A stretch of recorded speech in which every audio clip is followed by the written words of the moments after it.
23 Börsepeople.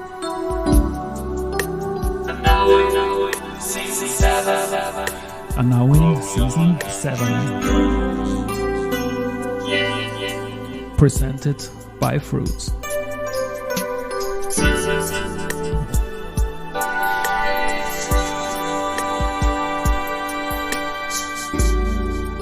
Ja, herzlich willkommen wieder zur Serie 23 Börsepeople. Und diese Season 7 der Werdegang und Personality Folgen ist presented by Fruits.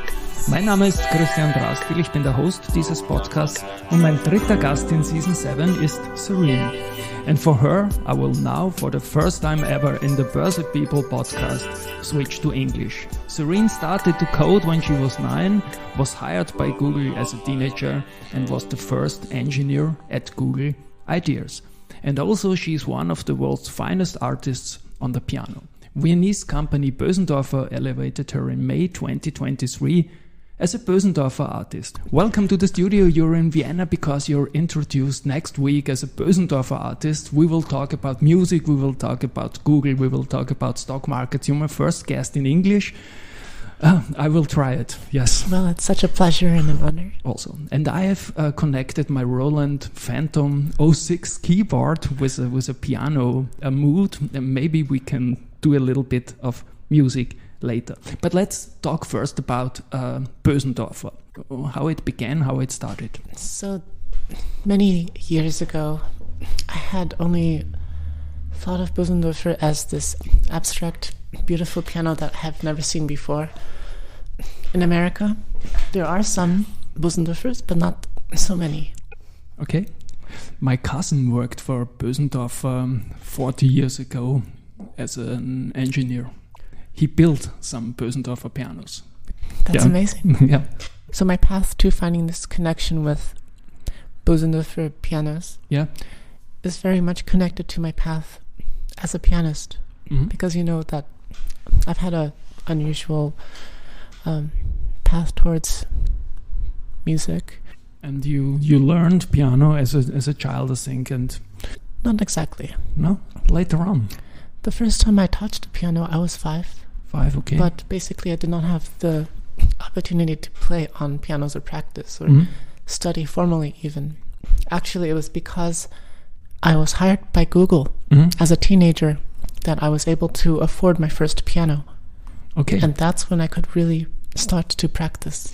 So Google was a little bit the beginning of your career because you had the money then. Yes, and also I was at the Google New York office, which has a piano.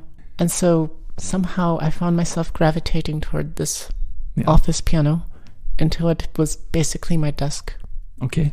And you were later on the first engineer at Google Ideas. It sounds great. But what does it mean? What was your job?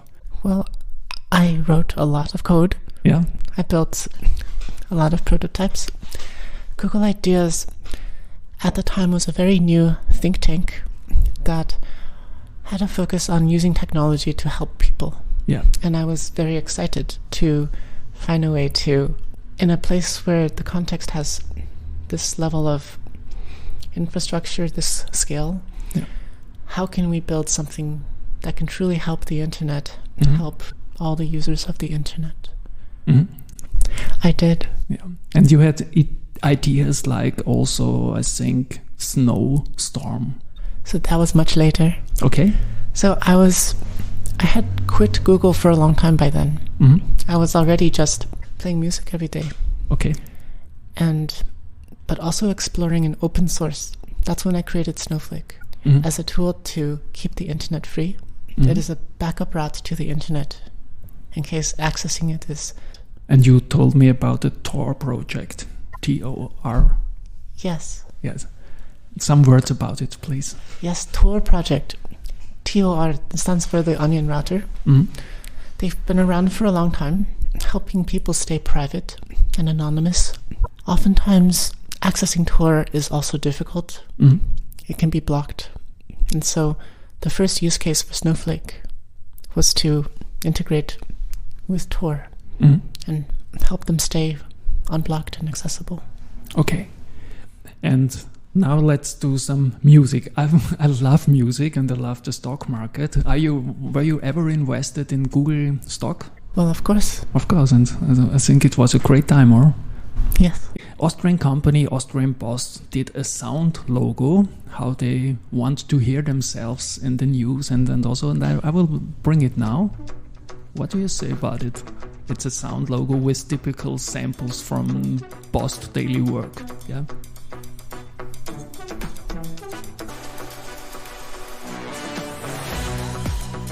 What's your opinion? Okay. Seems like a dance party. Just, I will plug your... Okay. Wow. Nice. You heard it now and played it for the first... Oh yeah, I have perfect pitch. I mean, this is a Roland keyboard. Okay. I don't usually... It's no Bösendorfer. It's not a Bösendorfer. But it's a Roland. I love my Roland. Also, Bösendorfer, yes, it's too big for my small office here and I'm not able to play it. Of course, not like you. Another one just for what reminds you of Vienna.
Oh, this was great stuff from Johann Sebastian Bach.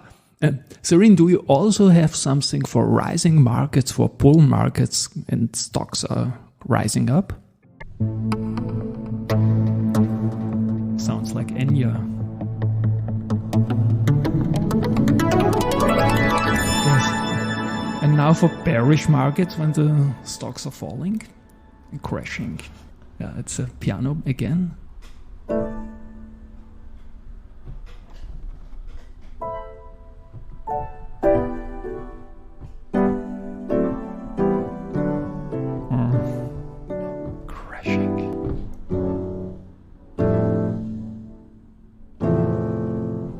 Very nice. Let's try again. And this is the button now from the market.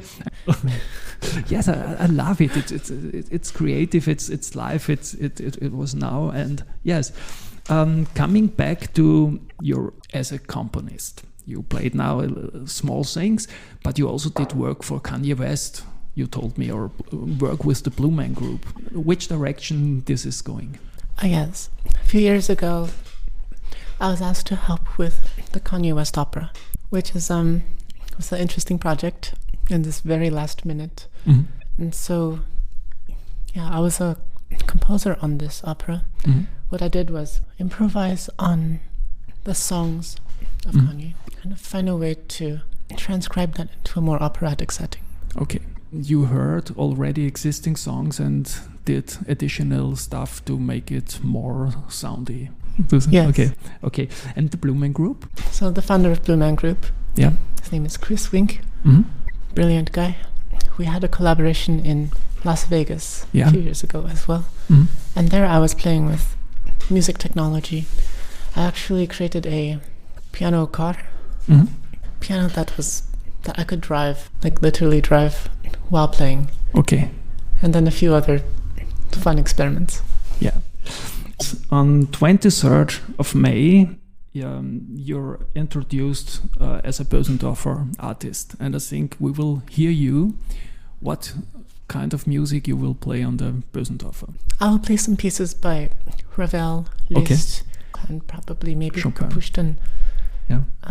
Well, then I will say, so on the 23rd is the ceremony. Okay. And then on the 24th is the main concert at the concert house. Okay. And there I'm playing 2 piano concertos. And what do you love about the Bösendorfer sound? There's a beautiful sensitivity and range, and it lets me express certain things in ways that are not possible on other instruments. It lets me express certain things that are not possible with other instruments. And of course the construction, it's a long tradition, almost 200 years. Yes, of tradition, yeah. And you also have a Bösendorfer piano? I do. Wow, nice.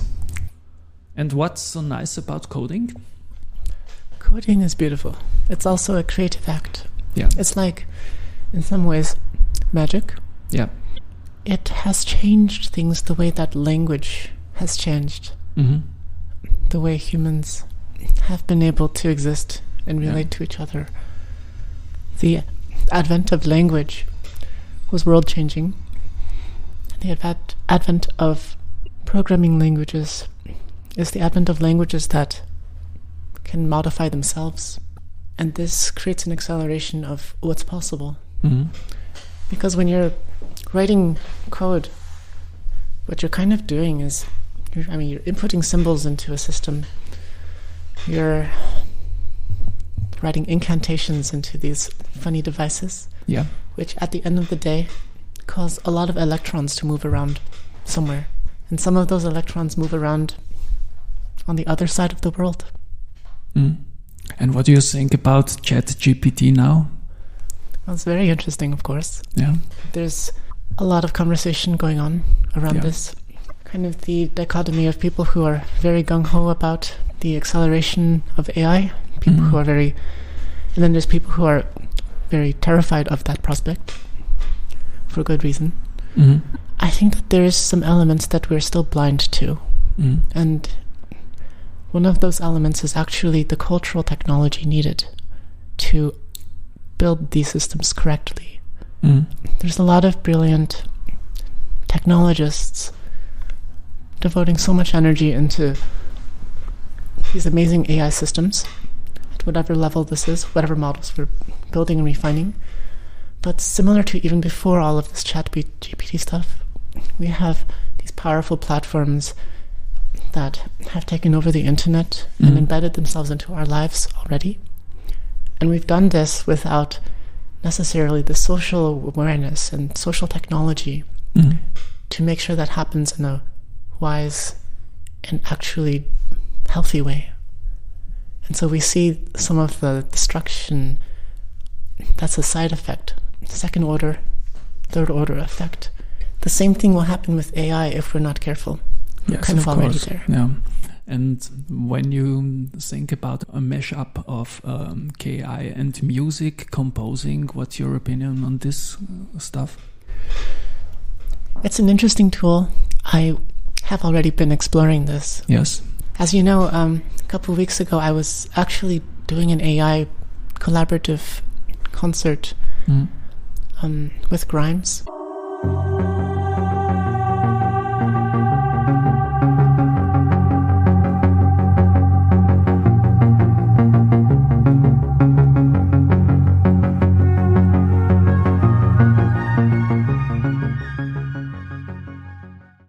In Montenegro. Yeah.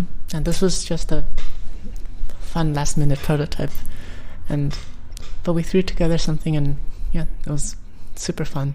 Things will keep happening with creative applications of AI. More to come. Music from Serene with AI support. Possibly. And with the Bösendorfer piano, you will go all over the world and do your concertos, or?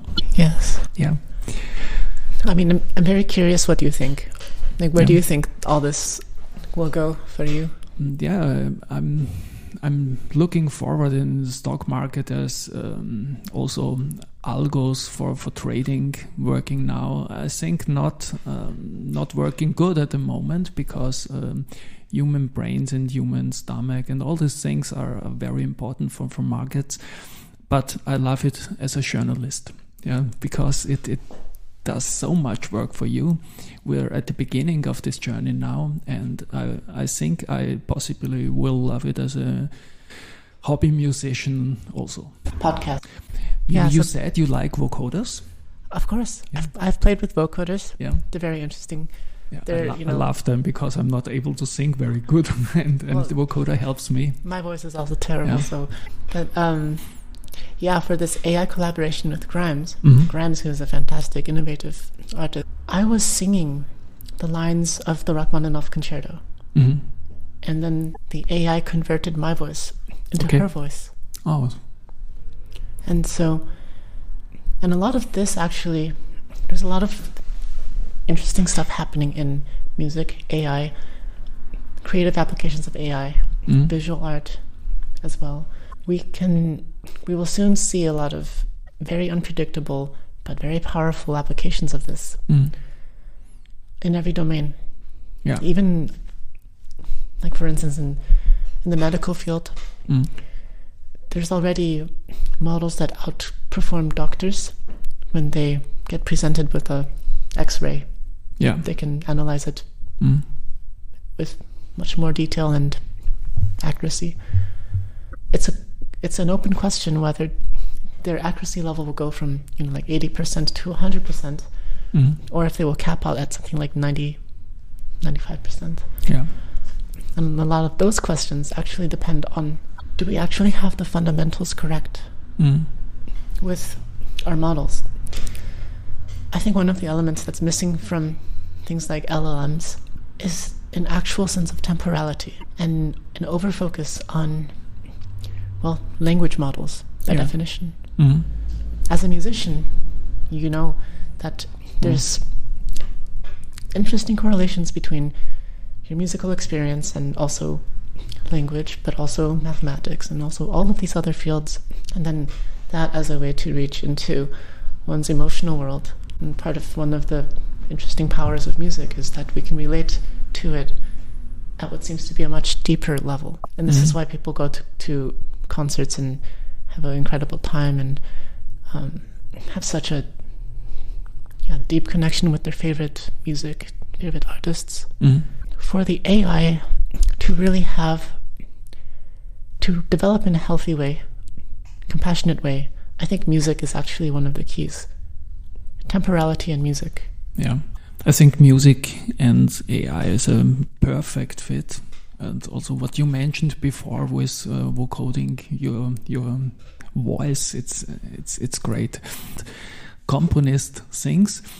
What is coming from you as a musician in the near future, you think? I will continue to play classical pieces. Yeah. I'll play piano concertos. I'm doing a couple music festivals soon. But at the same time, I'm very excited to explore a lot of these new ideas that are enabled by these new technologies. Yes. I've always straddled both worlds, music and technology. I think it's a mashup of coding and music. And I think you also did a concerto for Ukraine. I read something about it. Yeah. I did. I was delighted to help with the benefit concert to raise money via the World Central Kitchen for all the people displaced and affected by this terrible thing. Because of all of the developments in the last year and people relying on Snowflake, the network, it became clear that we needed to support that project better. And that's what Snowstorm is. It's formalizing that open source project into a more sustainable model and building a real circumvention layer that protects access to the internet for everybody. So I have founded the company Snowstorm. We have a growing team. We've raised some money. The Maybe internet, you get listed on stock market with it later on, doing an IPO. Yeah. Is there an impact to the Ukrainian war? Yeah, so you probably know about VPNs. Yeah.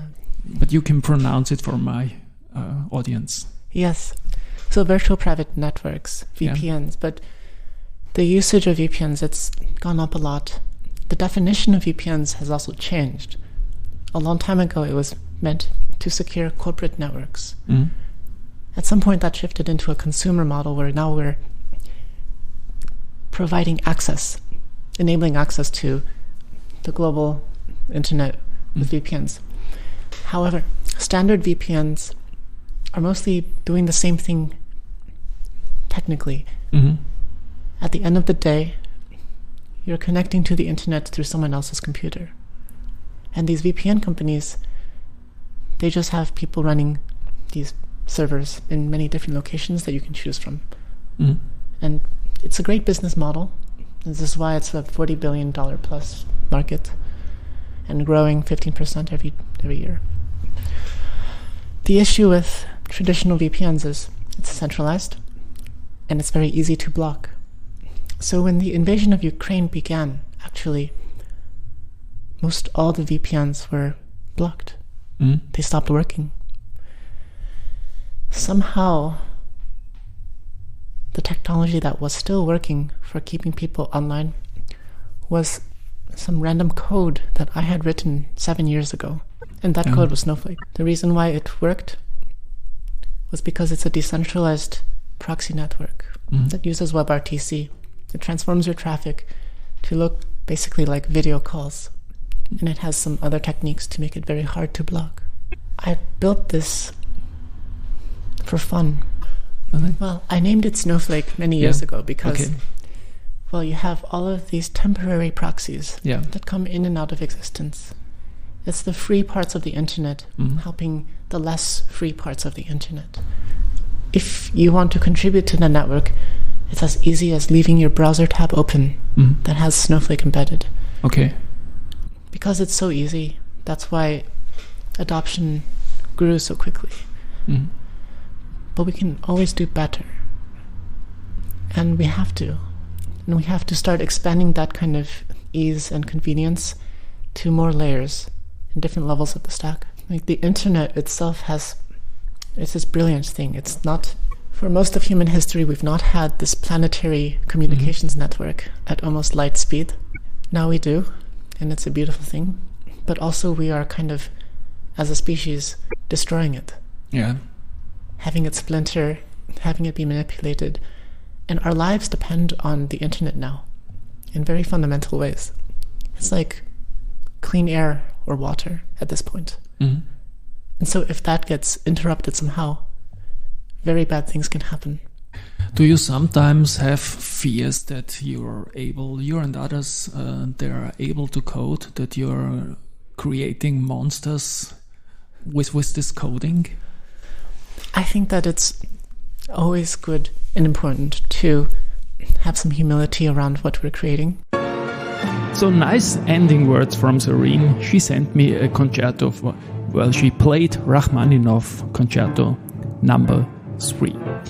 Thanks for hearing this issue of Börsepeople. For me it was great. I hope for you too. Bye from Christian and Serene.